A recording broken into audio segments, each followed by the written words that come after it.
Pretend you own me tonight, she begged. Barmaid grabbed Mafia boss as killers surrounded her. The smell of stale beer and regret clung to the air in the rusty nail, thick as the grime on the windows. For Delia, it was the scent of her late 20s, a perfume she couldn't wash off, even after a scalding shower. She was halfway through a double shift, her feet throbbing in worn-out sneakers, the ache radiating up her calves. This was her life, slinging drinks in a run-down bar owned by Artie, a man whose smile never reached his eyes and whose connections to the city's underbelly were the worst-kept secret on the block. The bar was a hole-in-the-wall joint, wedged between a pawn shop and a boarded-up laundromat. It was the kind of place men came to forget, or to be forgotten. Tonight, it was quiet. Just a few regulars nursing their poisons, the glow of the digital lottery sign casting a sickly green light on their faces. Delia was running low on clean glasses. With a weary sigh, she grabbed the plastic tub and pushed through the swinging door to the back room, which doubled as Artie's office and the liquor storeroom.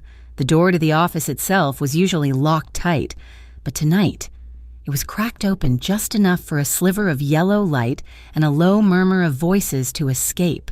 She froze. Artie never had meetings this late, not unless it was serious. She tried to be quiet, stacking the glasses in the wash basin. The sound of the running water, a poor cover for the conversation happening less than 10 feet away. The arrangement is simple, a voice said, one she didn't recognize. It was smooth, but with a gravelly edge, like stones rolling in a riverbed. We provide the product. Your boys handle the local distribution.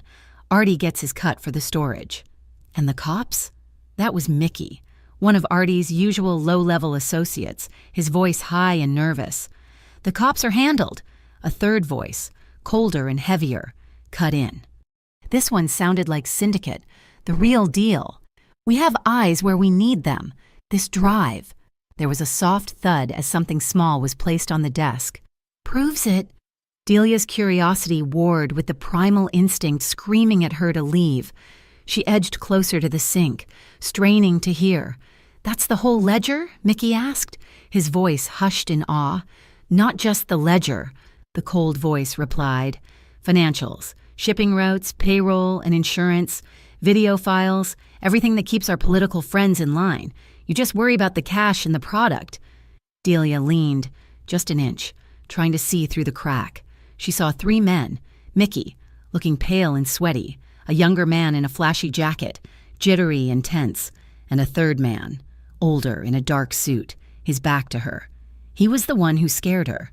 He radiated a stillness that was more dangerous than Mickey's nervous energy.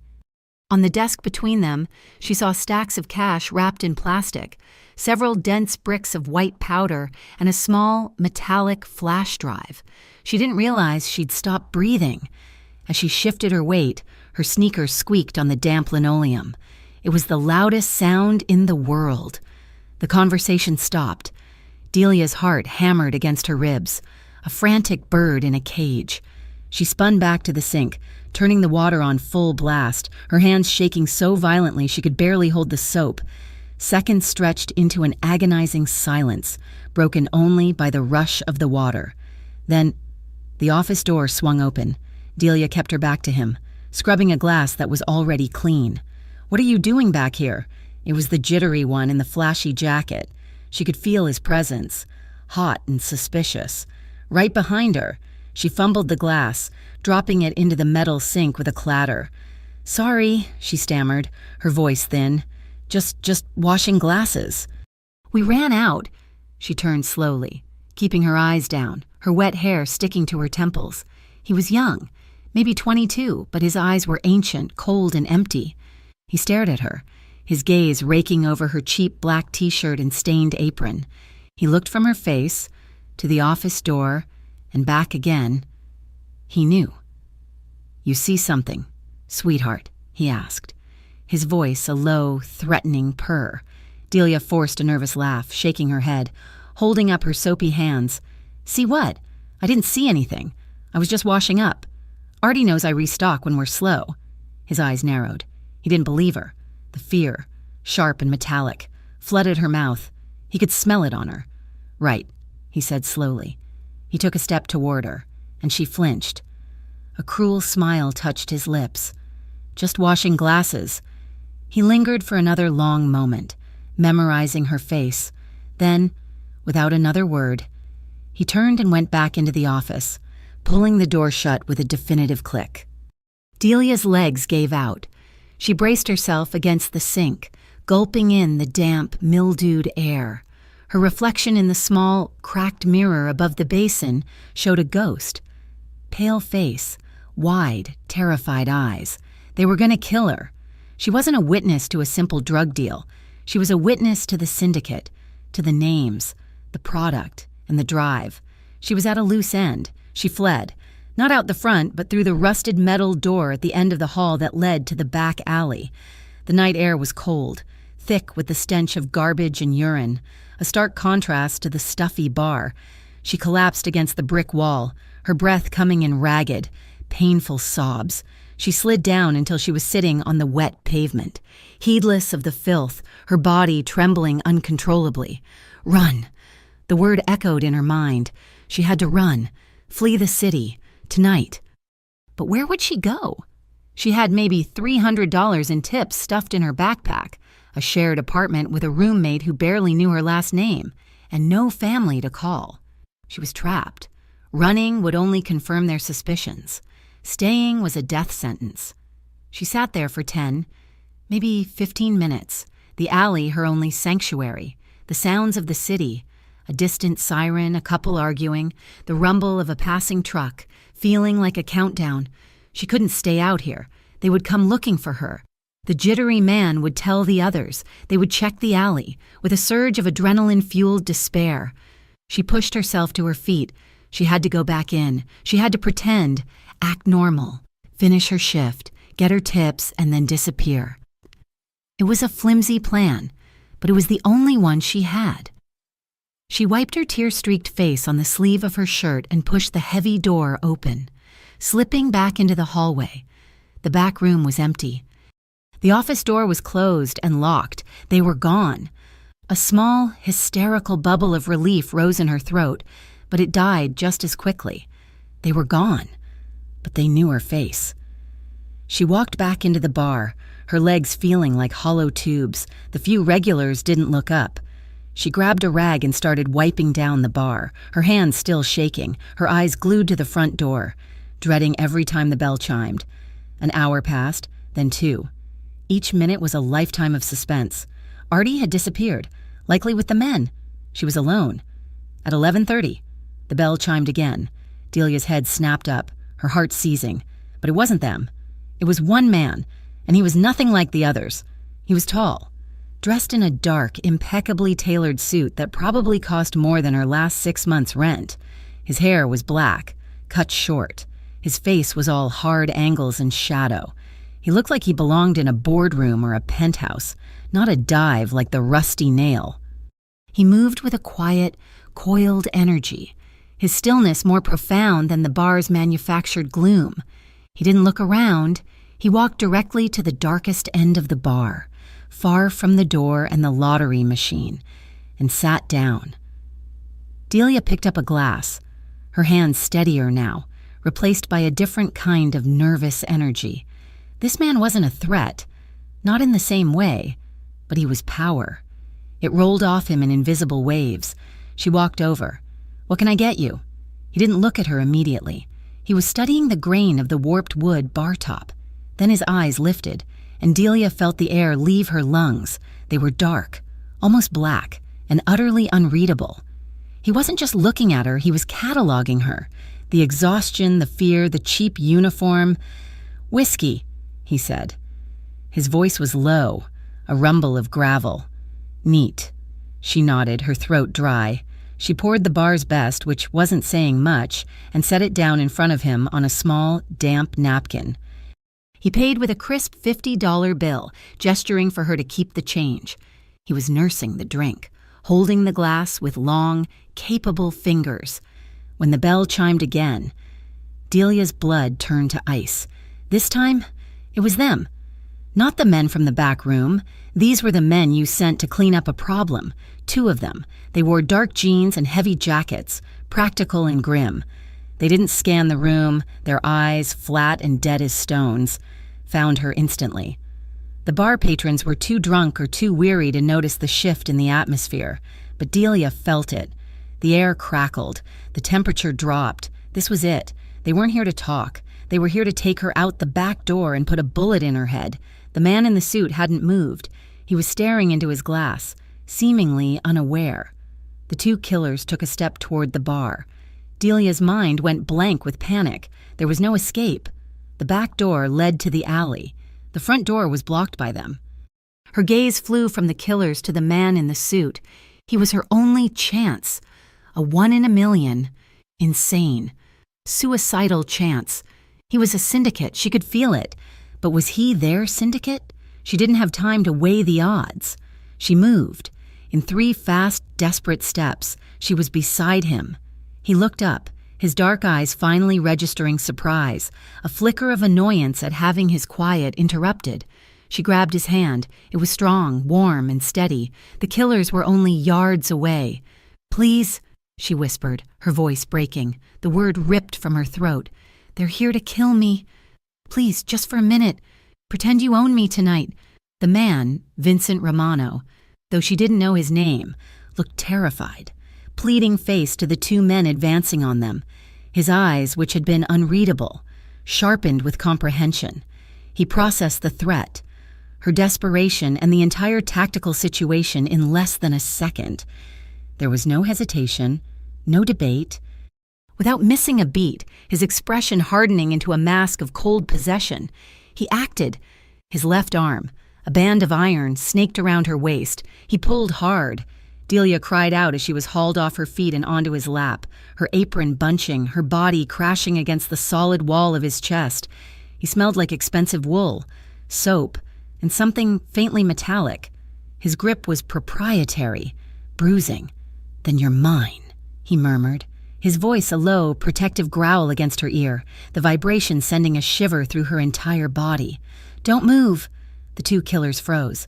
They had been advancing on nobody, a barmaid. They were now standing in front of Vincent Romano, the head of the Romano family, who had his arm wrapped tightly around the woman they were sent to eliminate.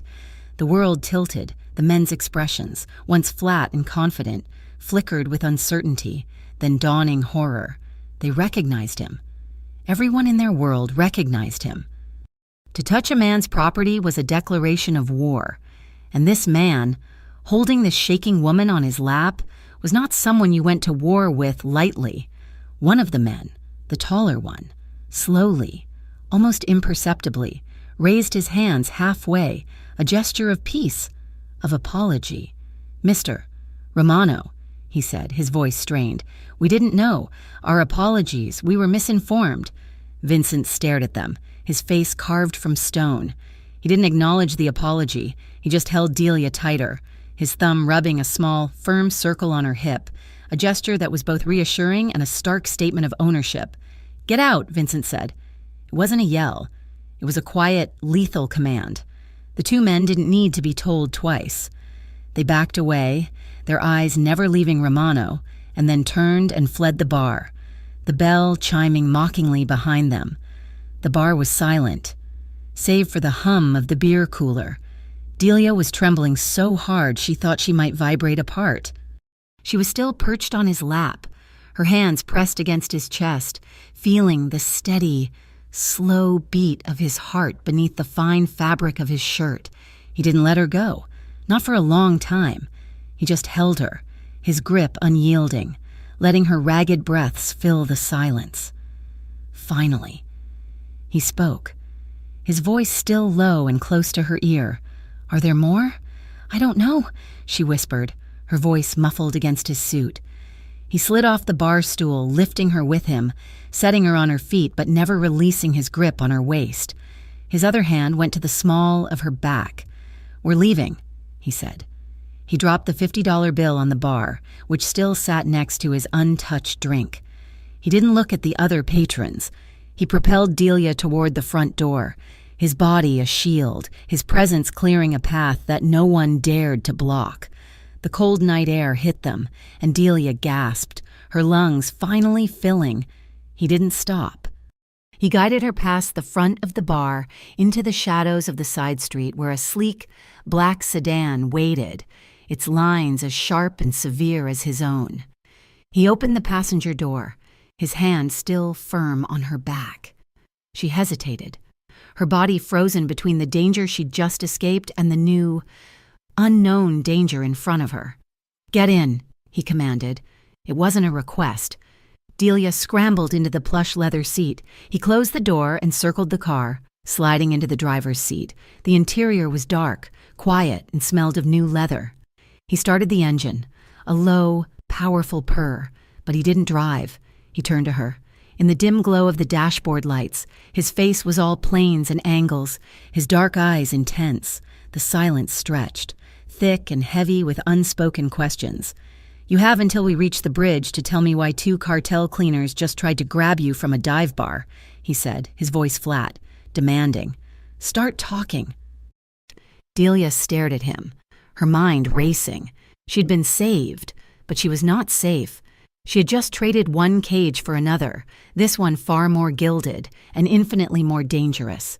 "I can't," she stammered, pulling her thin jacket tighter around her, the adrenaline beginning to fade, leaving a bone-deep chill.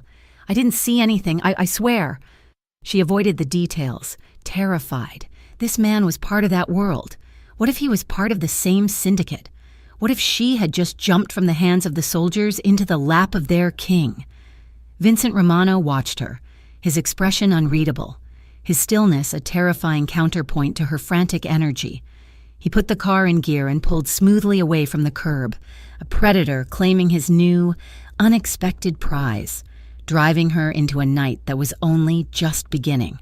The city blurred into streaks of neon and rain-slicked asphalt as Vincent Romano drove.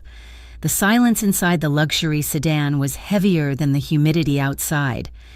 Delia sat pressed against the passenger door, her fingers white-knuckled around the strap of her bag, her eyes darting to the side mirrors every few seconds. She expected headlights to swarm them, tires to screech, gunfire to shatter the glass, but there was only the low, steady hum of the engine and the rhythmic sweep of the wipers. Vincent did not speak. He drove with an easy, terrifying confidence, one hand resting casually on the wheel, the other near the gear shift. He checked his mirrors, not with fear, but with the cold calculation of a man who knew exactly what he was looking for.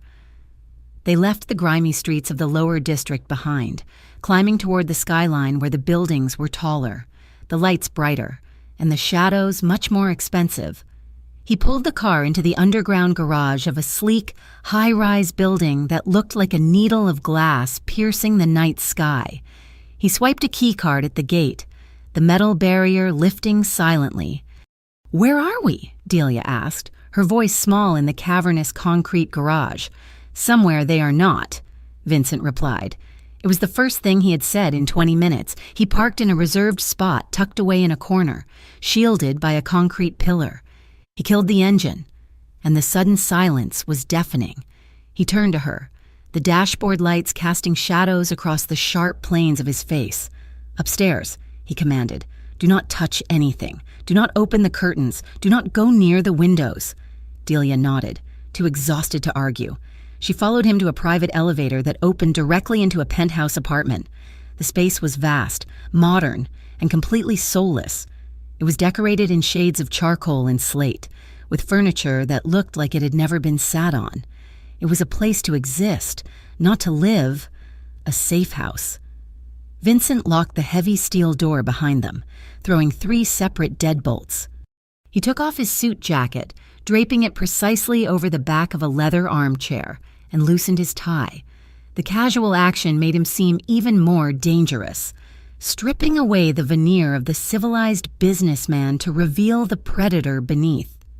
He walked to a wet bar in the corner, poured 2 glasses of water, and set one down on the marble island in the center of the kitchen. He pointed to a bar stool. "Sit," he said. Delia sat. She felt dirty in her stained work clothes, a smudge of grease on her arm. Her hair a tangled mess. She took a sip of the water. Her hands were shaking so badly the liquid sloshed over the rim. Vincent leaned against the counter opposite her, crossing his arms over his chest. "Start talking. Who were those men?" Delia stared into her glass. The image of the man in the flashy jacket, the cold voice discussing the drive, the look on the cleaner's face, it all swirled in her mind like a nightmare. "I told you," she whispered. "I didn't know them." "You are lying," Vincent said calmly. "It wasn't an accusation, it was a statement of fact. Cleaners like that do not walk into a bar like the Rusty Nail to shake down a waitress for tips. They were there to erase you. Why?" Delia looked up at him then. Her eyes were wide, rimmed with red, filled with a desperate, cornered fear. "I saw a meeting, in the back room. Men with money, drugs and a drive." Vincent's eyes narrowed slightly. "Who was in the meeting?" "I don't know their names." She lied quickly. She couldn't tell him. If she told him it was the syndicate, and he was part of the syndicate, she was dead right here in this kitchen. Just guys, bad guys. Vincent studied her for a long moment. He saw the hesitation, the terror that prevented her from speaking the full truth. He pushed off the counter and walked to the wall where a sleek intercom system was mounted. He pressed a button. "Luca," he said to the speaker. "Boss." A voice crackled back instantly. "I need the security feeds from the Rusty Nail, interior and exterior. Last 3 hours. I want to know every face that walks in or out of that door." "On it," the voice replied. Vincent turned back to her. "We will see who these nameless men are soon enough." Delia felt a cold knot of dread in her stomach. If he saw the footage, he might recognize the men. He might realize how deep in she really was. "You can't," she said, standing up abruptly. Her legs felt weak. "You have to let me go. I can't be here. If they find out I'm with you—" "If you leave this apartment," Vincent cut her off, his voice dropping an octave, "you will be dead before you reach the street corner. Those men backed off because of me, because they thought you belonged to me. The moment you step out of my shadow, you are fair game." "I never asked for your shadow," Delia snapped. The stress was fraying her nerves, turning her fear into irrational anger. "I asked for 5 minutes. I asked you to pretend." "And I'm still pretending," Vincent said, his voice hard. "Because if I stop, you die. Is that what you want? You want to go back to that alley?" "I want my life back," she shouted, the tears finally spilling over. She paced the length of the kitchen, her sneakers squeaking on the expensive tile. "I want to go home. I want to forget I ever saw that stupid room." "But you did see it," Vincent said. He wasn't yelling. He was agonizingly calm. "And now you are in my house, drinking my water, breathing air that I provide because you were smart enough to grab the one man in that city who could stop a bullet with his name. Do not confuse your survival with a trap. Delia." She stopped pacing and looked at him. He knew her name. She hadn't told him. "How do you know my name?" she whispered. "I know everything that happens in my territory," he said, "even in dumps like the Rusty Nail." The adrenaline that had been sustaining her suddenly evaporated. The fight went out of her legs. She swayed, the room tilting dangerously. She grabbed the edge of the counter to steady herself, a sob ripping from her throat. It was a raw, ugly sound, the sound of someone who had been holding their breath for hours and finally let go. She crumbled. She slid down the side of the cabinetry to the floor, burying her face in her hands, her shoulders shaking with violent, racking sobs. Vincent watched her. He was a man who dealt in control, in leverage, in stoicism. Tears were usually a tool used by people who wanted something from him, but this was different. This was the sheer, unadulterated weight of terror crashing down on a woman who had no armor. He moved. He crossed the kitchen in 2 long strides and crouched in front of her. He didn't touch her at first. He just occupied the space, blocking out the empty room, forcing her world to narrow down to just him. "Breathe," he ordered quietly. Delia couldn't. She was gasping, hyperventilating, the panic attack closing her throat. Vincent reached out. He took her wrists, pulling her hands away from her face. His grip was firm, grounding. "Look at me." She shook her head. eyes squeezed shut, tears streaming down her cheeks. "Delia, look at me!" She opened her eyes. His face was close, his dark eyes intense and demanding. He wasn't offering pity. He was offering strength. He was a solid rock in the middle of the ocean she was drowning in. "You are alive," he said, spacing the words out. "You are here. You are safe." Something in his voice broke through the haze. The heat of his hands on her wrists was the only real thing in the world. The terrifying distance between them, the Mafia boss and the barmaid, suddenly felt non-existent. They were just two people on a kitchen floor, the air charged with the electricity of near death. Delia looked at him, really looked at him. He had saved her. When everyone else had looked away or hunted her, he had claimed her. A surge of emotion, complex and overwhelming, flooded her chest. It was gratitude, yes, but it was also a desperate need for connection, for proof that she was still a living, feeling creature and not just a target. Without thinking, driven by an instinct she couldn't name, she leaned forward.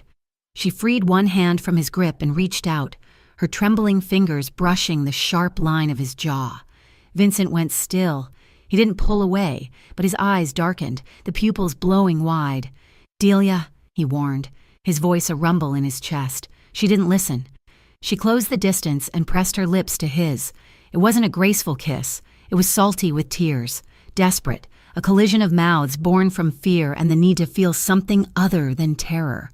She pressed against him, seeking his warmth, seeking his life force, for a heartbeat. Vincent did not move. Then a low sound broke from his throat. Half groan, half growl, his control snapped. He didn't push her away. He took over. One of his hands tangled into the hair at the nape of her neck, tilting her head back, angling her for better access.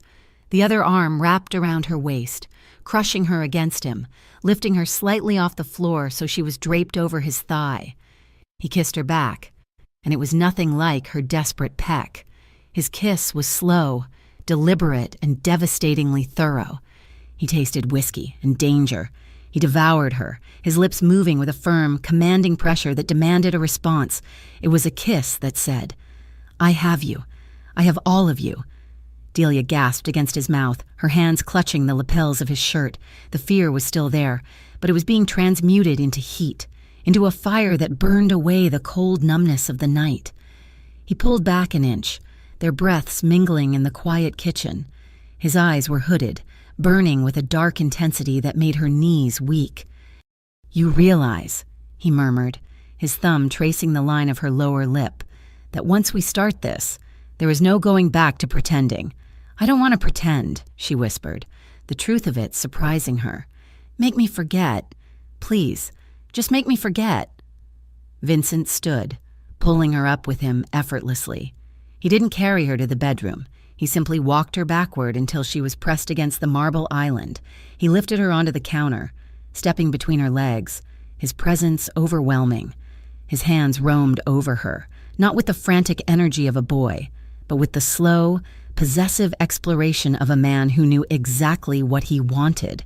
He traced the curve of her waist, the line of her hip, his touch searing through her clothes. Every place he touched felt branded. When he kissed her again, it was deeper, hungrier. Delia wrapped her legs around him, pulling him closer, needing the friction, the weight of him to ground her. The danger outside the walls ceased to exist. There was only this room, this man, and the heavy, intoxicating rhythm of their breathing. He held her like she was something fragile that he intended to keep, his hands strong and protective even as they roamed her body. It was a passionate exorcism of the night's violence, replaced by a different kind of intensity, one that promised safety, possession, and a terrifyingly addictive pleasure. The morning sun sliced through the floor-to-ceiling windows, sharp and unforgiving. Delia woke slowly, the events of the previous night crashing into her mind before she even opened her eyes. She was in bed, a massive bed with sheets that felt like silk, and she was not alone. A heavy arm was draped over her waist, anchoring her to the mattress. She could feel the steady rise and fall of a chest against her back. Vincent. For a moment, she lay perfectly still.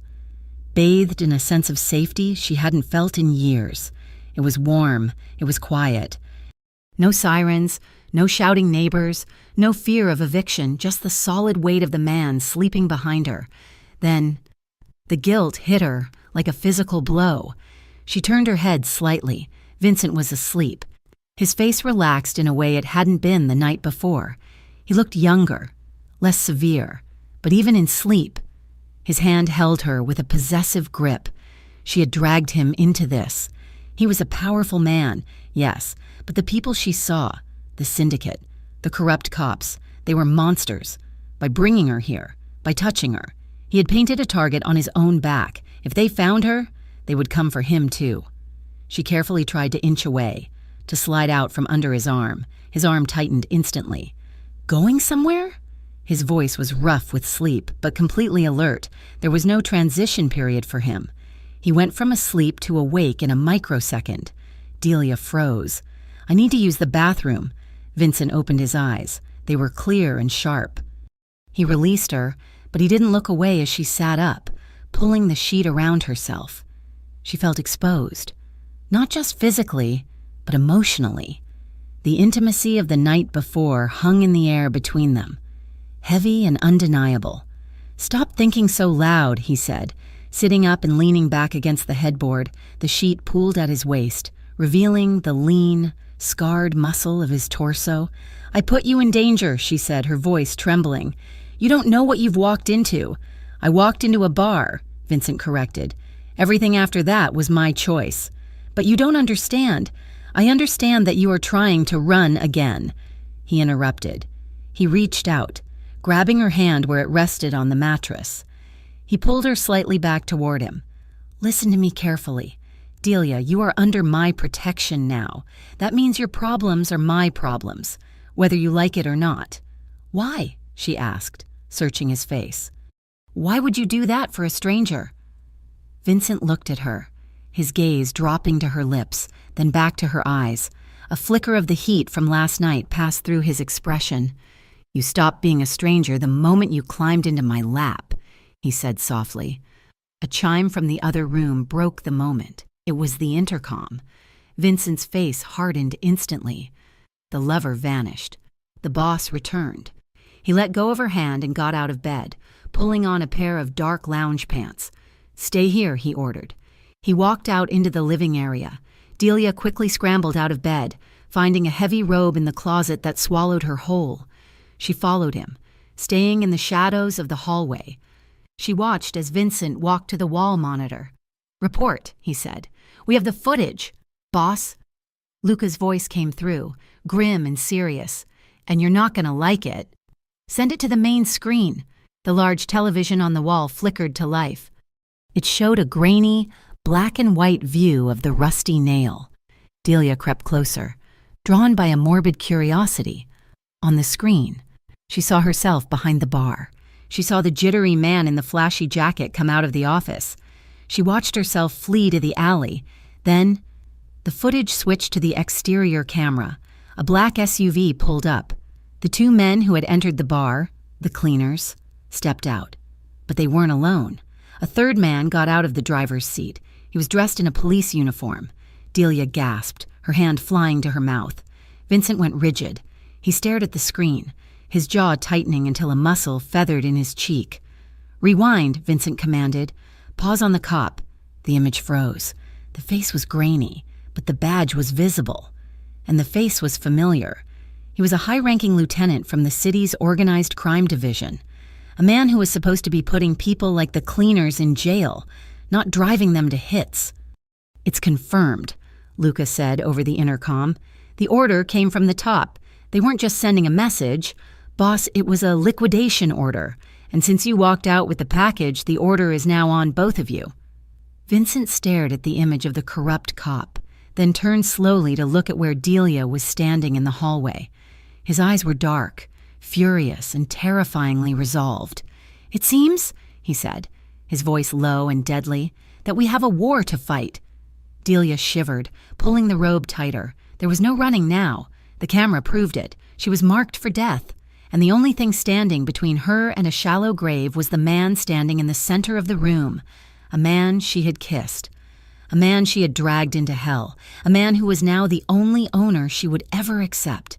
The penthouse, once a silent sanctuary, was now a command center. For hours. Vincent had been on the phone, his voice a low, commanding monotone that betrayed no emotion. He stood before the wall of windows, not looking at the view, but staring into the reflection of the room as he spoke into his phone, dismantling the lives of the men who had threatened him. Delia sat on the sofa, wrapped in the silk robe, legs tucked beneath her. She had showered, but she couldn't wash away the feeling of being hunted. She watched him, a man who moved mountains with a handful of words. He spoke of shipment manifests, police precincts, and a cartel she had only ever heard of in movies, the San Esteban cartel. Not a major player, but a vicious one, known for its brutality and its deep ties to corrupt city officials. The picture he was painting was terrifying. The men in the back room of the Rusty Nail were not just local thugs. They were the bridge between the cartel's product and the city's dirty cops. And she had stumbled right into the middle of it. After a final, curt command, Vincent ended the call and placed his phone on the counter. The silence that fell was heavy, charged with unspoken truths. "They are mid-level," he said, turning to face her. "Ambitious. The cartel provides the product. The dirty cops, led by Lieutenant Hayes, the man on the camera, provide the protection and routes. They were using your boss, Artie, to launder the cash." Delia's stomach twisted. "I think I have something that belongs to them." Vincent's gaze sharpened. He crossed the room and sat in the armchair opposite her, his posture relaxed but his eyes alert. "You said you saw a drive." "I didn't just see it," she whispered, her hands knotting in the robe. "I have it." If Vincent was surprised, he didn't show it. He simply waited. "It was in the money bag," she explained, the words tumbling out. "The one Mickey, Artie's man, was showing them. After they left, I panicked. Artie always kept a separate bag of cash in the office safe. I thought Mickey had left it on the desk by mistake. I was going to put it back. I grabbed it, and when I heard them coming back, I just shoved it in my backpack." She paused, taking a shaky breath. "I didn't even know the flash drive was in it until I got to the alley. I was looking for my tip money to see how far I could run. I felt it at the bottom of the bag. I didn't know what it was." "Not really, not until you said, videos," Vincent finished for her, his voice grim. "Execution files, financial trails, everything they use to keep their political puppets in line. It's not just a ledger. Delia, it's their leash, and you stole it." "I didn't mean to," she cried, standing up. "It was an accident. I thought it was just cash." "It doesn't matter," Vincent said, his voice cutting through her panic. He stood as well, closing the distance between them. He didn't touch her, but his presence was a wall. "They will not stop. They cannot stop. That drive is their entire operation. They will tear this city apart to get it back. Then we have to give it back," she said, desperate. "We can leave it somewhere. Tell them where it is. And what happens the moment they have it," he countered, his voice dangerously soft.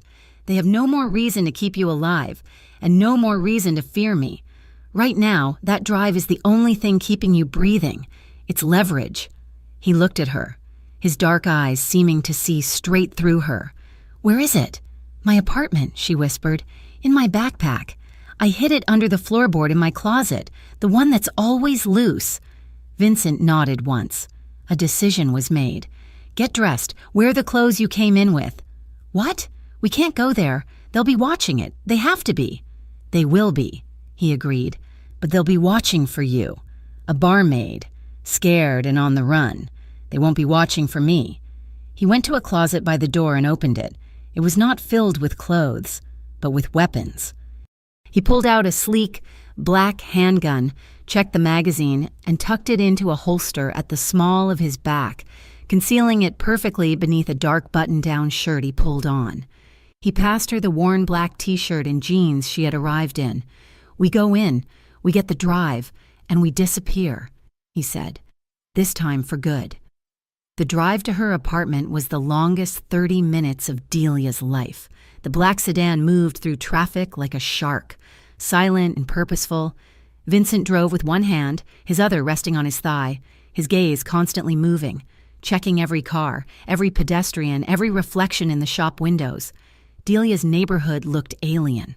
The familiar, rundown tenement buildings suddenly looming like prisons. "They'll see the car," she said, her voice strained. "We're not parking at the front." Vincent turned down a narrow, garbage-strewn alley 3 blocks away from her building. He pulled into the back of a dilapidated garage, the door groaning shut behind them, plunging them into near darkness.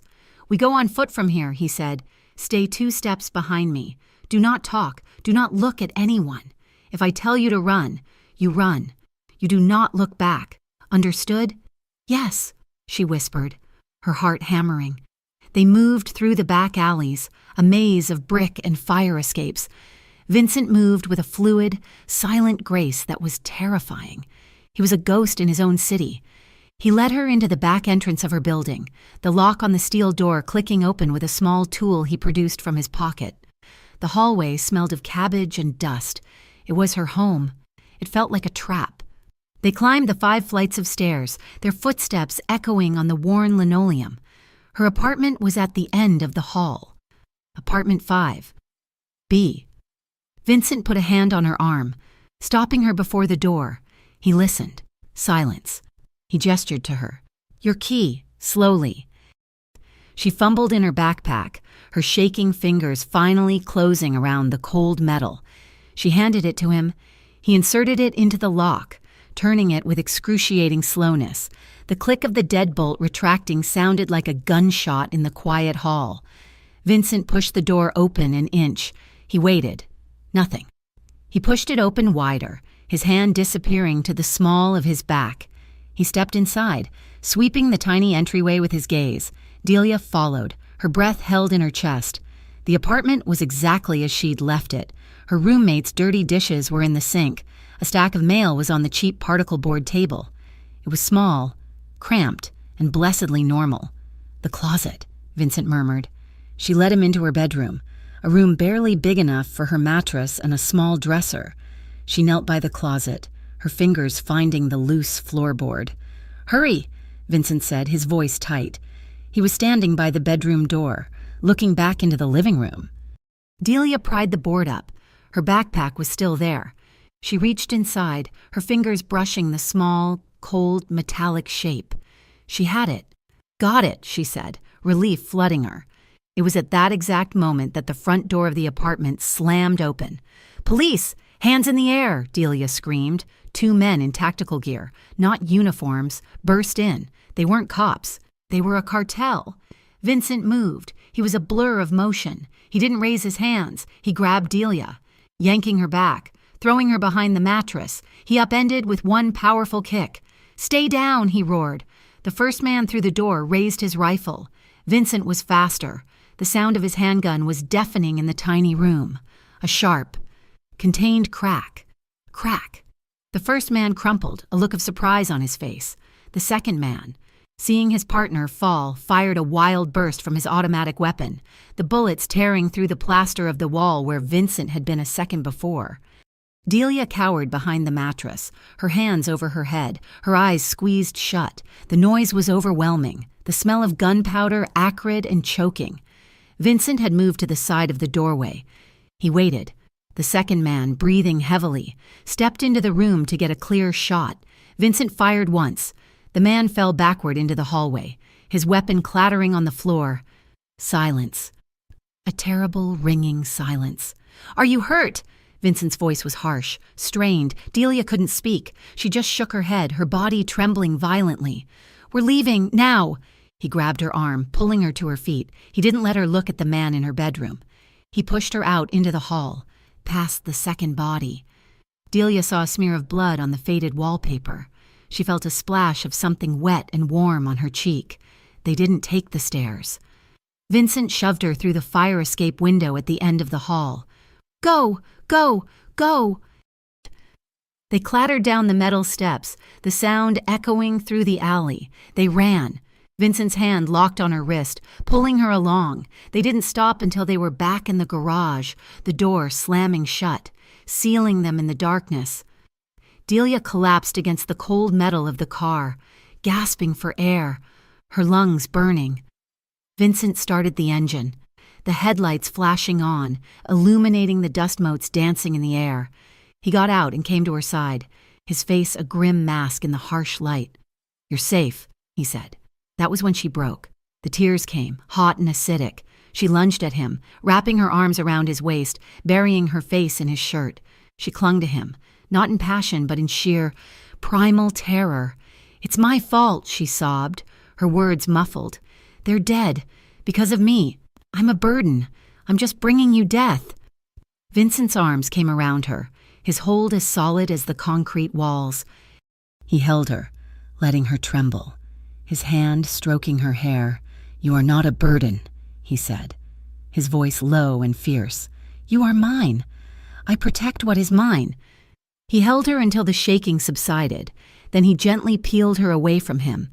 He cupped her face, his thumbs brushing away her tears. His gaze fell on the small, red splatter on her cheek. His expression hardened. He took a clean handkerchief from his pocket, dipped it in a bottle of water from the car, and very, very gently wiped the blood from her skin. His touch was impossibly tender. "You are not alone in this anymore, Delia," he said, his dark eyes holding hers. "They wanted a war. They will get one." He drove them across the city, not to the penthouse, but to a vast, dark warehouse in the industrial district. Inside, it was cavernous, filled with crates and the smell of oil and steel. In the corner, a small, functional living space had been built, a bed, a kitchen, a solid steel door, another safe house.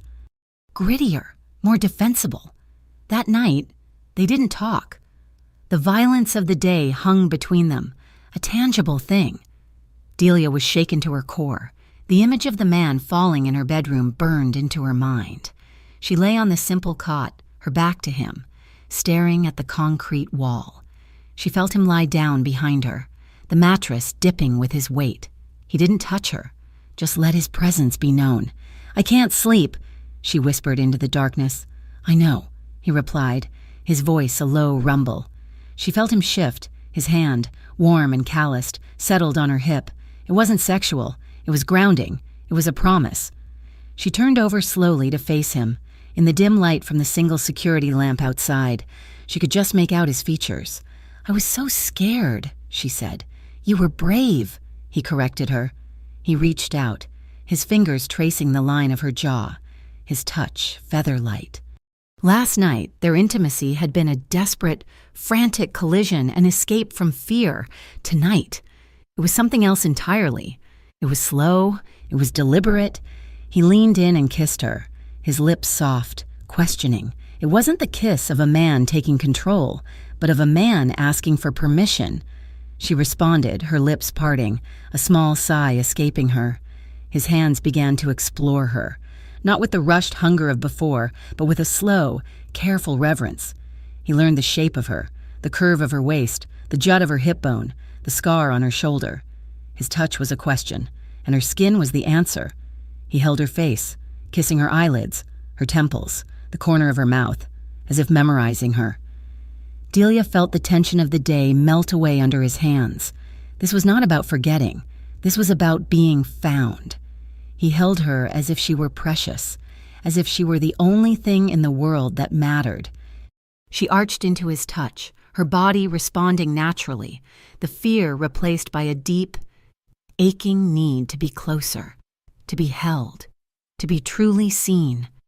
He moved over her, his weight a comfort, his movements sure and patient, their bodies fitting together not in a frantic clash, but in a slow, deep, and trusting union. Afterward, he held her, her head on his chest, his arms wrapped around her. She listened to the steady, strong beat of his heart, the sound a reassurance that they were both still alive. "I won't let anything happen to you," he whispered into her hair, his voice thick. "They will never touch you again. You belong with me now. Delia, do you understand?" She nodded, her eyes drifting shut, a sense of safety she had never known settling over her. "I understand." As she finally slipped into a fitful sleep, Vincent's phone vibrated on the table beside the bed. He glanced at the screen, his expression hardening. It was a message from Luca, Rivaldi is asking questions. He knows about the girl. Says you're bringing cartel heat on the family for nobody. He's not happy. Boss? Vincent deleted the message. He looked down at the woman sleeping in his arms, a fierce, protective anger burning in his chest. Delia wasn't a nobody. She was his, and he would burn his whole world down to keep her safe. The warehouse was a cold, concrete tomb. They had been holed up for 2 days, and the air had grown thick with unspoken fear and the metallic scent of Vincent's guns, which he meticulously cleaned and oiled on a steel workbench. The only connection to the outside world was his phone, a device that had become a source of constant, simmering anger.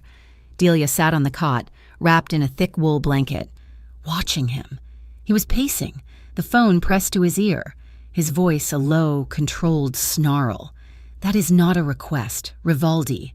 It is an order," Vincent said. Delia flinched. She had learned his rival's name from the hushed, urgent conversations he had with Luca, his most trusted man. Rivaldi was his underboss, a man with ambition and a clear disdain for Vincent's recent distraction. "I don't care what it looks like," Vincent continued, his back to her. "The family is not exposed. I am handling this." A tinny, enraged voice crackled from the phone, loud enough for Delia to hear the tone, if not the words. "You are handling nothing," Rivaldi's voice suddenly shouted, clear in the quiet warehouse. "You are hiding in a hole with a barmaid. You've brought cartel heat and a dozen dirty cops down on our entire operation because you couldn't keep your pants zipped. The capos are unhappy. Vincent, they see this as a liability. They see her as a liability. End it. Give her up. Let the cartel have her. It's a clean cut." Delia's blood ran cold. She felt the blanket, but it offered no warmth. Vincent was silent for a long moment, his shoulders rigid. "You are questioning my command, Rivaldi?" "I'm questioning your judgment," Rivaldi shot back. "This is business. She is not. End her, or we will." The line went dead. Vincent had hung up. He stood perfectly still, his hand clenched around the phone so tightly his knuckles were white.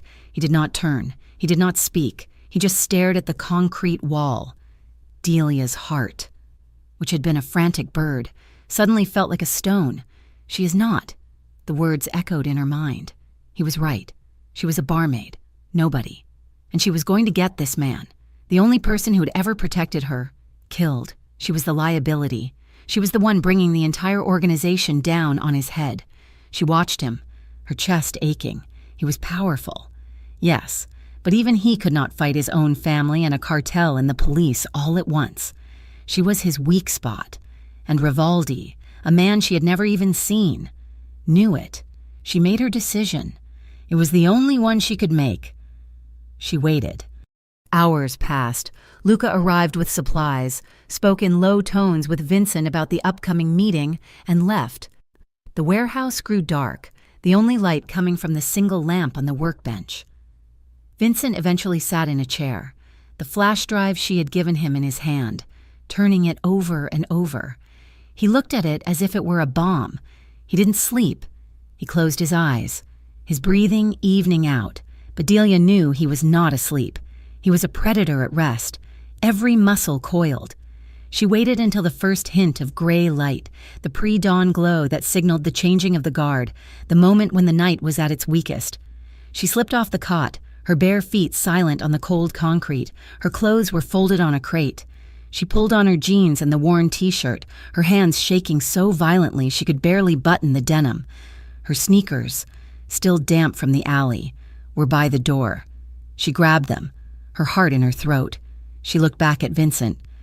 He hadn't moved. His face, in the dim light, was etched with a deep weariness she hadn't seen before. The weight of his world, and now hers, was crushing him. "I can't be your burden," she thought, the words a painful prayer. "I can't be the reason you die." She padded to the massive steel door. It was a fire exit, her one-way ticket out. She fumbled with the heavy crossbar, her fingers numb. It was stiff, designed not to be opened easily. "Don't!" The voice was ice. Delia froze, her hand still on the bar. She turned. Vincent was standing not 10 feet away. his face a mask of cold, devastating fury. It was not the hot rage of a lesser man. It was the quiet, absolute anger of a king who had just been betrayed. "You really think that little of me?" he asked, his voice soft, which was so much worse than a yell. "You think, after everything, you can just walk out that door? I heard your call," she whispered, tears welling in her eyes. "With Rivaldi, I'm a liability. Vincent. I'm gonna get you killed. They're right, it's business." "You are not business," he bit out, done advancing on her. Delia backed away until her shoulders hit the cold steel of the door. I'm nobody. I'm the barmaid. Let me go. If I'm gone, they have no reason to come after you. You can tell them I ran, that you let me go." He was in front of her now, caging her in against the door, his hands planted on the metal on either side of her head.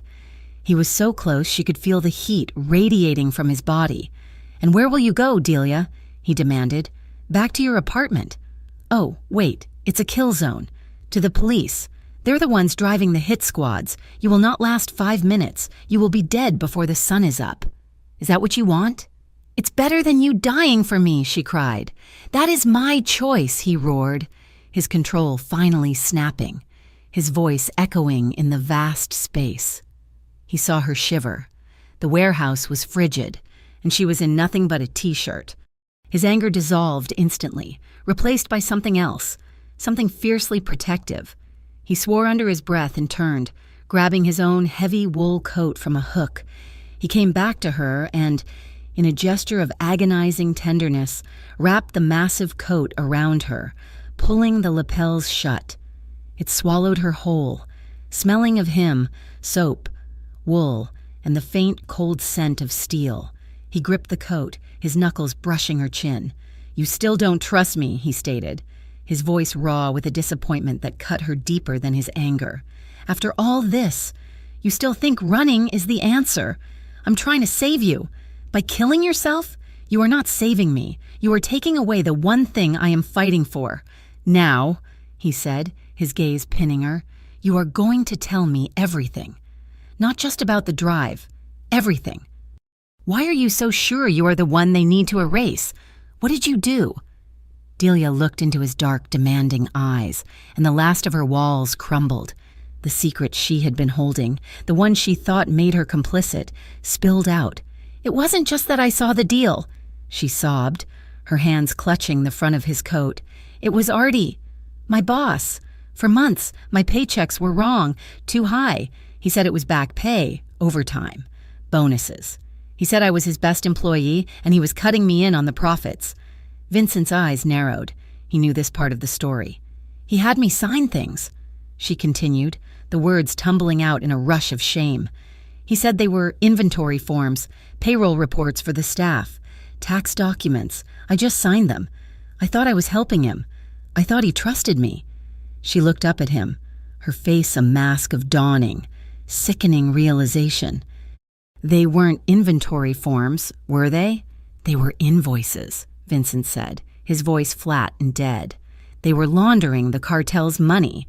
He wasn't paying you. He was washing the cash through your payroll. Your name, your signature, is on every dirty dollar that passed through that bar for the last 6 months." Delia's legs gave out.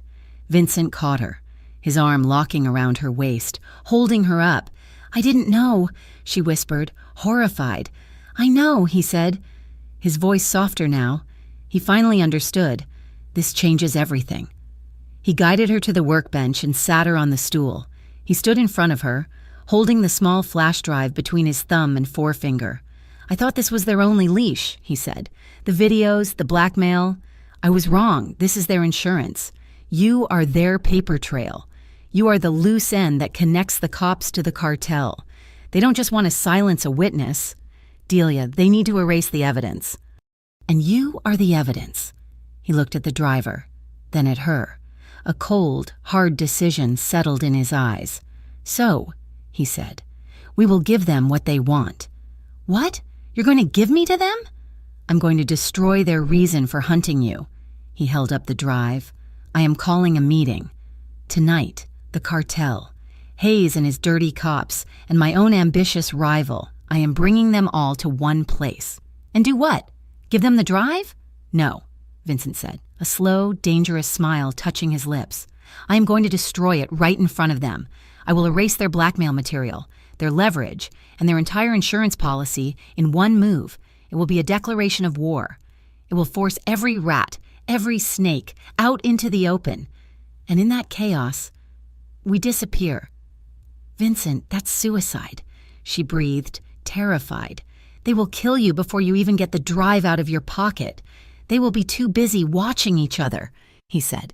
It's a risk. But it's the only move we have left that ends with you alive and free. He spent the rest of the day in a flurry of activity. He made calls, his voice sharp and coded. He set the time, the place.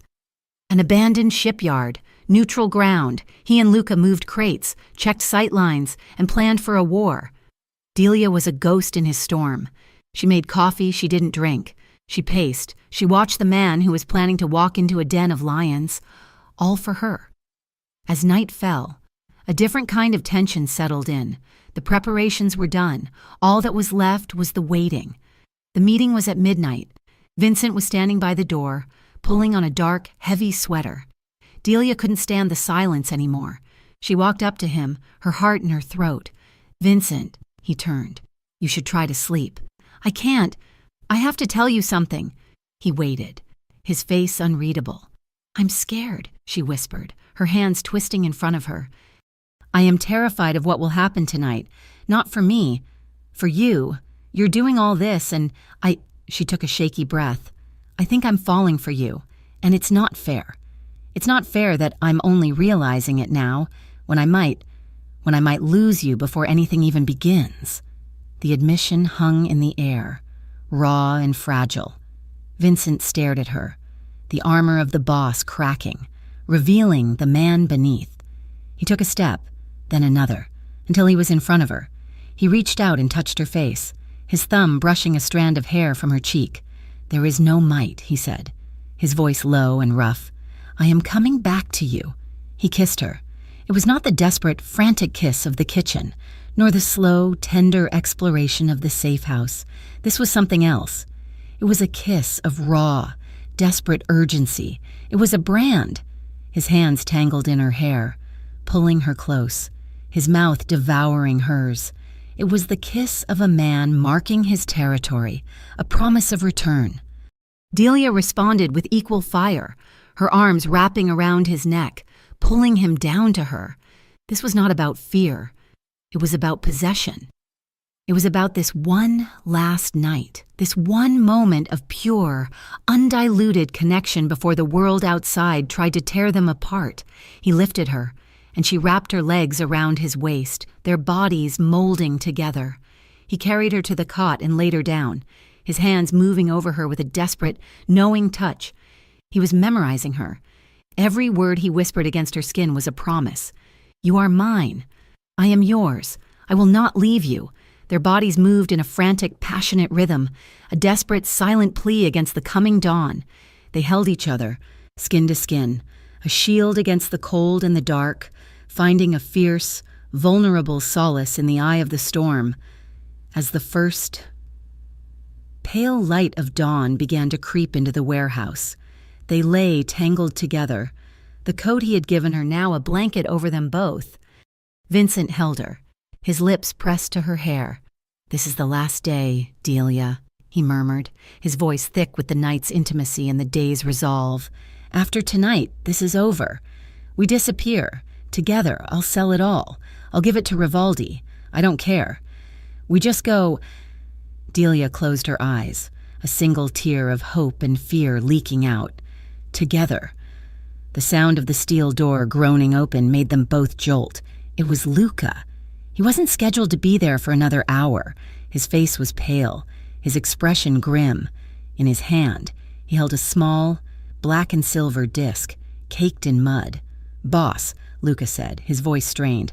I did a final sweep like you asked. I found this on the sedan, tucked up in the rear wheel well. Vincent was out of the bed in an instant, pulling on his pants. He took the device from Luca's hand. A GPS tracker. Delia's blood turned to ice. They had been found. They know we're here. she whispered, horrified. Vincent's eyes were black, unreadable. He looked from the tracker to Luca, then back to the device. No, he said, his voice a low, lethal growl. They didn't find us. They were told the tracker wasn't from the cartel. It wasn't from the cops. It was professional. Military grade. The kind his own family used. Someone on the inside. Someone who knew this safe house. Someone who had been in this room. The betrayal was not at the gates. It had been standing beside him all along. The tracker lay on the steel workbench, a tiny, obscene monument to betrayal. Delia stared at it, then at Luca, who was studiously avoiding her gaze. He was checking the seals on a crate of ammunition, his movements just a fraction too precise, too controlled. Only 3 people knew about this warehouse, Vincent said, his voice terrifyingly calm. He was cleaning his handgun, the rhythmic, metallic shing click of the slide, the only sound in the vast, cold space. Me, you, his eyes flicked to Delia. And you, he nodded at Luca. Luca's hands stilled. He finally looked up, his face a mask of practiced loyalty. Boss, you don't think I found it? I brought it to you. You did, Vincent agreed, setting the gun down. He picked up the tracker. You brought it to me after it had transmitted our location for 6 hours, after they already knew we were here, a little too late to be useful, just in time to look loyal. Rivaldi, Luca said, his voice strained. It has to be Rivaldi. He's been gunning for you. He must have had one of his men plant it. Rivaldi doesn't know this location, Vincent said flatly. This is one of my father's places. Only my most trusted men know it. Rivaldi is loud, he's ambitious, but he is not subtle. This, he held up the disc, is subtle. This is someone who could walk right up to my car, someone who knew I would be here, and someone who knew exactly when to find the evidence to cover his own tracks. Delia watched, her heart hammering. She saw the tiny bead of sweat on Luca's temple. She saw the way his hand twitched toward the gun on his own hip. Vincent saw it too. It was a good plan. Luca, Vincent continued, his voice almost conversational. Let the cartel and the cops do the dirty work. They kill me. They kill the girl. Rivaldi takes over in the chaos. And what did they promise you? A piece of the new action? The territory Artie was running in? Luca's composure cracked. He didn't speak. He moved. He was fast, his hand diving for his weapon. But Vincent was a ghost. Before Luca's gun had even cleared its holster, Vincent had crossed the space and slammed Luca's hand against the brick wall. A sickening crack echoed in the warehouse, and Luca screamed, his weapon clattering to the concrete. Vincent spun him around, slamming him back against the wall, his forearm pressed against Luca's throat. Delia cried out, stumbling back. Who? Luca, Vincent snarled, his face inches from his betrayers. Who did you talk to? Luca choked, his face turning purple. Talk, Vincent roared, slamming him against the wall again. Artie! Luca finally gasped, the name ripping from his throat. It was Artie. Before all this, he was panicking. He knew the cartel was using him as a bridge. He offered me a way out, a way up. He said when they took over, I could have his whole territory. All I had to do was help them clean up the loose ends. Me? Delia whispered from across the room. He meant me. And me, Vincent said, his voice dropping to a lethal whisper. The moment I protected her, I became a loose end, too. He shoved Luca away, disgust on his face. Luca collapsed to his knees, clutching his broken hand. Boss, I'm sorry. They have my sister. They said they would. Save it, Vincent spat. He looked at Delia, his eyes black and hard. The betrayal had cost him something. The small piece of him that had trusted, that had hoped to just disappear, was gone. Now, there was only the cold, calculating strategist. The meeting at the shipyard is off, he said to Delia, his voice flat.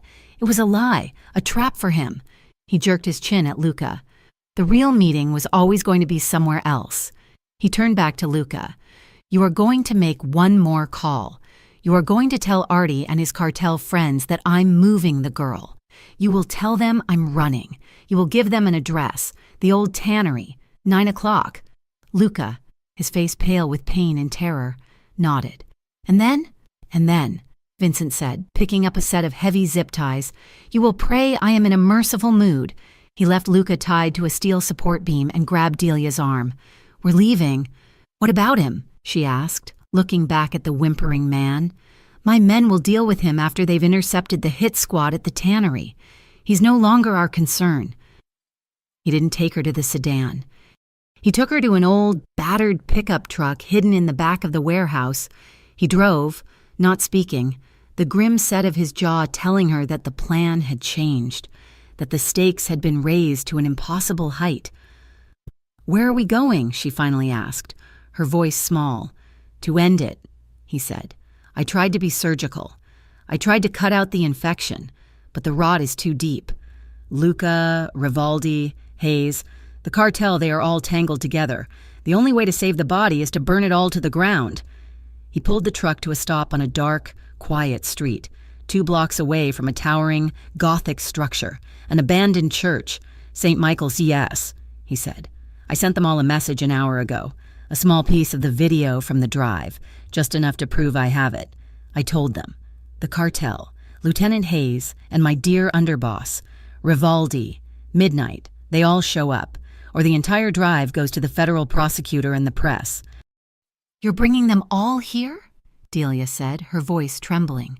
"Vincent, they will kill each other. They will kill you. That is the point," he said, his face a mask of cold resolve. "I'm forcing the rats into a cage, and I'm locking the door. There is no negotiating. There is only survival." He reached into the back seat and pulled out a small, heavy backpack. "I'm parking across the street, in that grove of trees. You will stay in the truck. You will lock the doors. You will not move, and you will not make a sound." He took her hand, pressing a small, cold burner phone into her palm. "If I am not back by 1 o'clock, you call the single number on this phone. His name is Marcus. He will get you out of the country. You will go, Delia, and you will never, ever look back. Do you understand me?" The finality of it hit her. This was not a plan. It was a suicide mission. "No," she whispered, tears flooding her eyes. She grabbed the front of his shirt. "No, Vincent, please." "Let's just go. Now, we can use the truck. We can just drive. Forget the drive. Forget them. Please, let's just run." He cupped her face, his hands rough, his gaze so intense it burned her. "They will never stop hunting you. Tesoro," he murmured, the Italian endearment slipping out, raw and unguarded. "You will spend the rest of your life looking over your shoulder. You will never be free. This is the only way. I am cutting the cord. Tonight," he kissed her. It was not a kiss of passion. It was a kiss of goodbye. It was hard, final, and tasted of ash and desperation. "I will come back for you," he whispered against her lips. Then he was gone. Delia watched him cross the street, a dark shadow moving toward the looming, skeletal church. He slipped through a side door and disappeared. She was alone. The silence of the truck was deafening. She looked at the clock on the dashboard. 11:55. She watched the church, her body vibrating with terror. A dark sedan pulled up. Lieutenant Hayes, in civilian clothes, came out, looking nervous. Another car, a black SUV, pulled up. 3 men got out, the cartel. One of them built like a mountain, his face scarred. Finally, a third car, Rivaldi, with 2 of his own men, his face arrogant and eager. They all went inside. The church was a black hole, swallowing them all. Delia waited. The clock ticked past midnight. 12:10, 12:20. The silence was impossible.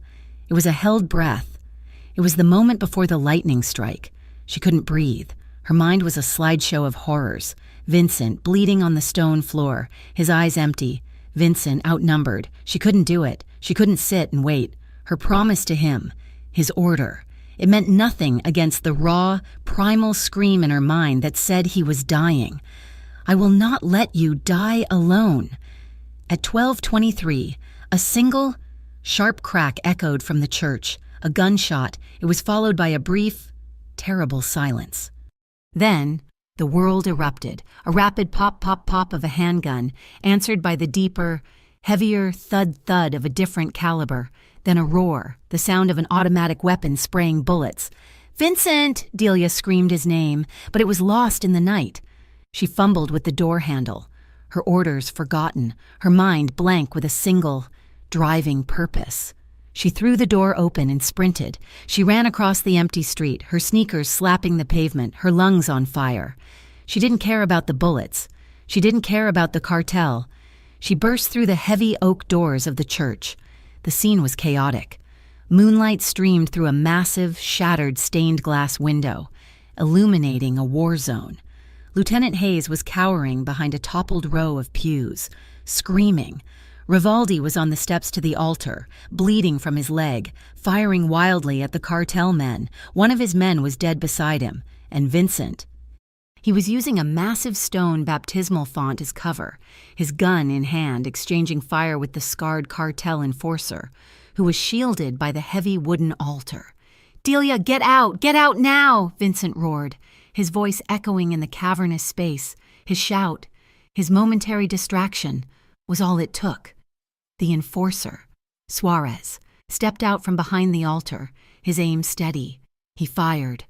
The bullet tore through Vincent's side, high on his chest, spinning him around. He grunted in pain, slamming back against the stone font, his gun clattering to the floor. Suarez smiled, a cruel, triumphant expression. He stepped forward, raising his weapon for the final, killing shot. "No!" Delia screamed. Vincent slumped against the stone, his face pale with pain, looked up. His eyes were not defeated, they were ice. He had dropped his main weapon, but his hand was not empty. With a sudden, lightning-fast movement, he raised the small backup pistol he kept holstered at his ankle. He fired twice, 2 perfect shots, center mass. Suarez stopped. He looked down at his chest, a look of pure surprise on his face. He stumbled, his gun discharging harmlessly into the ceiling, and then collapsed onto the altar steps. Still. Silence. The only sound was Rivaldi, groaning, and Hayes, sobbing behind the pew. Delia ran. She skidded on the stone floor, falling to her knees beside Vincent. "Vincent! Oh God!" she cried, her hands hovering over the dark, wet stain spreading across his shirt. You're okay. Just stay with me." She pressed her hands to the wound, trying to stop the bleeding, the hot, sticky blood covering her fingers. "I thought you were dead," she sobbed, her tears dripping onto his face. "I thought, don't you leave me? Do you hear me, Vincent? You can't leave me. Not now. I love you. Do you hear me? I love you." Vincent's eyes, hazy with pain, focused on her. He managed a weak smile. "Knew you wouldn't listen." In the distance, the wail of sirens began to grow. Not the city cops, a deeper, more powerful siren. Delia's head snapped up. "Cops, they're coming. It's okay," Vincent breathed, his hand, covered in his own blood, finding hers. He gripped it, his strength surprising her. "I called the feds. Anonymous tip rival gangs hostage situation at the church. They're the right kind." The sirens were deafening now. The outside of the church bathed in flashing red and blue lights. Shouts echoed from outside. "FBI! Hands in the air! Come out slowly!" Vincent's eyes never left her face. He held her hand as if it were his only anchor to the world. "I kept my promise. Delia," he murmured, his voice a thread. "It's over." The doors of the church burst open, and a flood of federal agents in full tactical gear swarmed in, their weapons raised. "You're safe," Vincent whispered, his eyes finally closing as the world descended into chaos around them.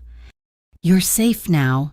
The world, which had been a chaotic cacophony of sirens and gunfire, narrowed to the rhythmic beep of a heart monitor and the sterile scent of antiseptic. Vincent survived. The bullet had torn through his side, missing his heart but shattering 2 ribs and puncturing a lung. It had been close. Too close. His recovery was not in a hospital. The federal agents had, as Vincent predicted, cleaned up the mess at St. Michael's S. The incident was spun as a major federal sting, a multi-agency operation that had successfully dismantled a corrupt police ring and its cartel associates. Rivaldi, wounded and cornered, had eagerly turned informant. Lieutenant Hayes had confessed to everything. The flash drive, which Delia had pulled from Vincent's pocket as paramedics worked on him, was anonymously delivered to the lead FBI agent, sealing the case. Vincent Romano, officially, was listed as a civilian bystander caught in the crossfire, an innocent victim. The moment he was stable, Marcus, the man from the burner phone, a man who, it turned out, owed Vincent his life, had him transferred. They were spirited away in the dead of night to a hidden country house, nestled in acres of dense, rolling woodland, hours from the city. The house was old, made of stone and dark wood, with fireplaces large enough to stand in. It was a fortress of quiet, guarded by two of Marcus's most trusted men, who remained invisible at the property's perimeter. For the first week, Vincent did nothing but sleep. Delia sat by his bedside, a constant, silent vigil. She changed his bandages, spoon-fed him broth, and read aloud from old paperbacks she found on the shelves, her voice a low, steady murmur in the quiet room. She watched the color slowly return to his face, the shallow, pained breaths deepening. In those first few days, she was his nurse, his protector. The dynamic had been shattered and reformed. He was no longer the all-powerful boss, the untouchable predator. He was a man, vulnerable and wounded, his life held in her hands. On the 8th day, he woke up, his eyes clear and sharp for the first time. He watched her as she dozed in the armchair, her head tilted at an uncomfortable angle, her face pale with exhaustion. He reached out, his hand still weak, and brushed his fingers against her arm. She jolted awake, her eyes wide with a residual panic that had not yet left her. "Vincent, are you okay? Do you need water, pain medication?" He just looked at her, his gaze soft. "You're still here," he murmured, his voice rough. "I told you," she whispered, her hand covering his. "I'm not leaving." As he healed, their world shrank to the confines of the house and the sprawling, overgrown gardens. The dynamic shifted again. They were no longer protector and victim, nor nurse and patient. They were just two people. Equals, learning to breathe in a world that wasn't trying to kill them. He taught her how to play chess on an old, hand-carved wooden board. She, in turn, taught him how to cook, or at least how to follow a recipe without treating it like a tactical operation. They took slow, short walks in the garden, his arm at first draped over her shoulder for support, and later, resting familiarly around her waist. They talked. For the first time, they truly talked, not about cartels or corrupt cops or traitors. She told him about her childhood, her dreams of being an artist, a life she thought had been ground to dust by the reality of the rusty nail.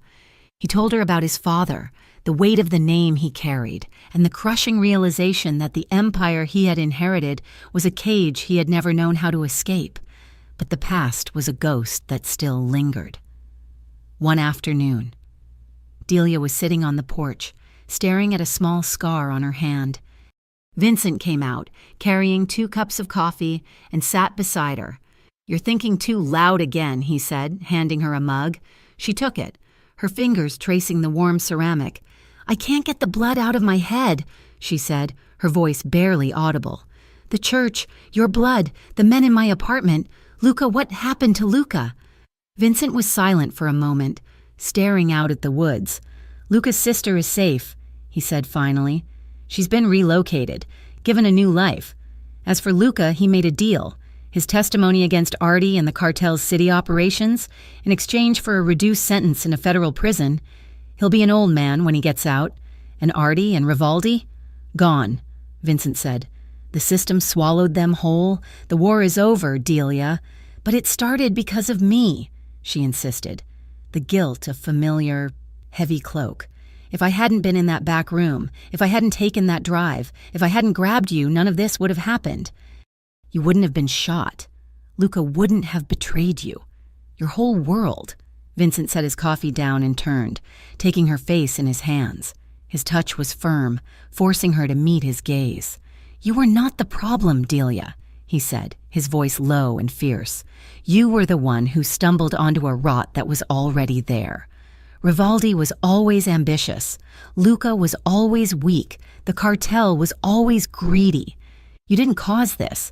You exposed it. You were never the burden. You were the catalyst. You were the one who finally gave me a reason to burn it all down and a reason to want to walk out of the fire."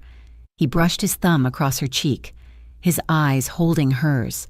"You were never the problem," he repeated. "You were the answer." The next day, Marcus arrived. He was an older, impeccably dressed man with kind eyes and the quiet confidence of someone who had seen it all. He and Vincent spoke for hours in the study, their voices low. When they emerged, Vincent looked lighter than Delia had ever seen him. "It's done," he said, walking over to where she stood by the window. "What's done?" "The Romano organization," he said. "I've passed control, everything. The shipping, the holdings, the other arrangements. I've signed it all over. Marcus will hold it in trust, dismantle the parts that need to be dismantled, and legitimize the rest. A large portion of the assets will be liquidated and put into anonymous funds. One for Luca's sister, one for the families of the men who died in the church."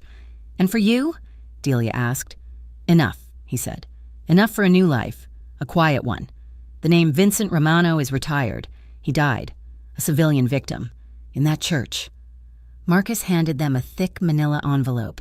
Inside were 2 passports, 2 driver's licenses, and 2 new birth certificates, William and Elena Davies. "Your new life," Marcus said, a small smile on his face. "A coastal town, quiet, obscure. A small cottage is waiting for you. The keys are in the envelope. The car in the driveway is registered to Mr. Davies. It's clean, untraceable." He shook Vincent's hand, then nodded respectfully to Delia. "Be well, both of you." And then he was gone.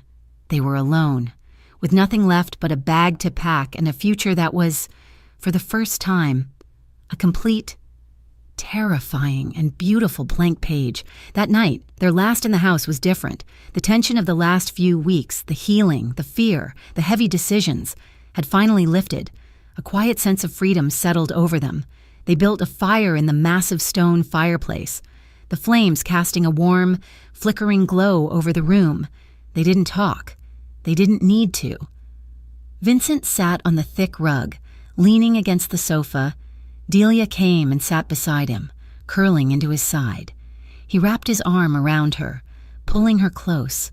He was still scarred, his side tender, but his strength had returned. He felt solid, real. This was not the desperate, frantic passion of the warehouse, nor the possessive claim of the penthouse. This was peace. She tilted her head back to look at him, her fingers tracing the strong line of his jaw. He leaned down, his lips brushing hers. The kiss was slow, impossibly tender. It was a kiss of equals, a kiss of survivors. His hands moved, rediscovering her not with hunger, but with a quiet, profound affection. He held her face, his gaze tracing her features as if seeing her for the first time, without the shadow of death hanging over them. She leaned into his touch, her skin alive, her body feeling safe in a way she never had before. There was no rush, no fear, just the crackle of the fire, the sound of their breathing, and the slow, gentle comfort of skin on skin.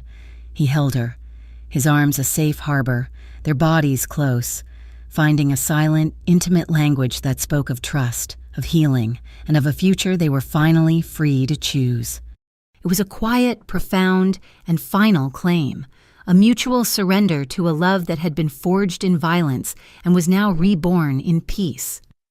In the morning, they walked out of the house, carrying a single suitcase between them. They didn't look back. The drive took 6 hours. They crossed state lines, the landscape changing from dense woodland to open fields, and finally, to the wide, gray-blue expanse of the ocean. The air changed, growing heavy and sharp with the smell of salt. Will pulled the car onto a gravel path, stopping in front of a small, whitewashed cottage. It was simple, with a weathered wooden porch and a view that looked out over the endless water. Elena stepped out of the car. The wind whipped her hair across her face. She walked to the edge of the low bluff, staring out at the waves crashing on the sand below. She thought of the girl she used to be, the one who slung beers in a dive bar, the one who cowered in an alley, the one who signed forms she didn't understand. She felt like a different person, a stranger from another life. She had been running for so long. She took a deep breath of the salt air, and she realized, with a sudden, sharp clarity, that she didn't have to run anymore. She felt him come up behind her, his arms wrapped around her waist, his chin resting on her shoulder. They stood together, watching the sea. "No one owns you now," he said, his voice soft, close to her ear. "Unless you want it to be me." A tear slipped from her eye, but it wasn't a tear of sadness. It was a tear of release. She smiled, turning her head to look at him, her hand covering his where it rested on her stomach. "Only you," she replied, her voice thick with emotion. "And only because I choose it?" He kissed her. A long, slow kiss that tasted of salt and forever. Together, they turned and walked toward the little cottage, their new life waiting.